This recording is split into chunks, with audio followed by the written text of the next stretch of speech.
میرے حضور علیہ السلام ایک مرتبہ کا عید کے خطبے کے لیے جا رہے تھے، عید کے خطبے کے لیے جا رہے تو راستے میں ایک غریب مسکین مل گیا.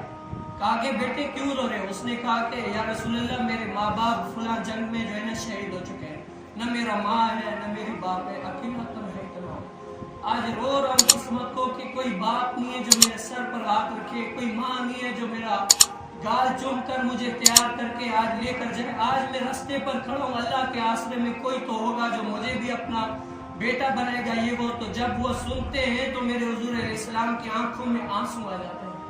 اس ٹائم حضرت سیدنا حسن حسین کو ساتھ لے کر آپ نے واپسی جمعے کا وہاں پر عید کی نماز کے لیے رکے حضور علیہ السلام، پھر اس کو جو ہے نا کندھے پر اٹھا کر لے کے جاتے.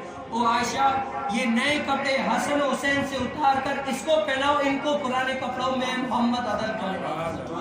حضور علیہ السلام تعلیم یہ دے کر گئے تو وہ لے کر جاتے، نئے کپڑے پہنا کر حسن حسین کو چلا کر وہ ان کو لے کر آ رہے ہوتے.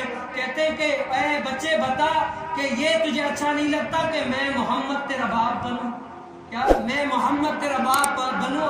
حضرت عائشہ تیری ماں بنے، فاطمہ بنت محمد تیری بہن بنے. ہم کہتے ہیں کہ یا رسول اللہ یہ اگر مجھے مل گیا اعزاز تو مجھے اور چاہیے تو کیا چاہیے. جب یہ مل گیا پھر کہتے ہیں کہ آج تو مجھے ان غریبی کا بھی مزہ آ گیا. کیا آج تو مجھے غریبی کا بھی مزہ آ گیا، کیونکہ وہ دیکھیں انہوں نے عدل کیا. آج ہم دیکھیں آج ہم نے کیسی تعلیم کو اپنایا ہے.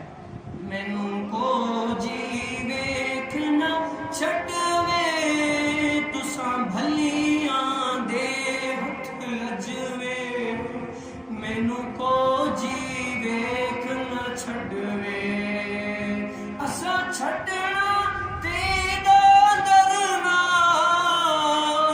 تیرے دروازے تے مرنا، تیرے دروازے تے مرنا، ساڈا کوئی وکیل تے جج وے، مینوں کو جی ویکھنا چھڈوے، مینوں کو جی ویکھنا چھڈوے.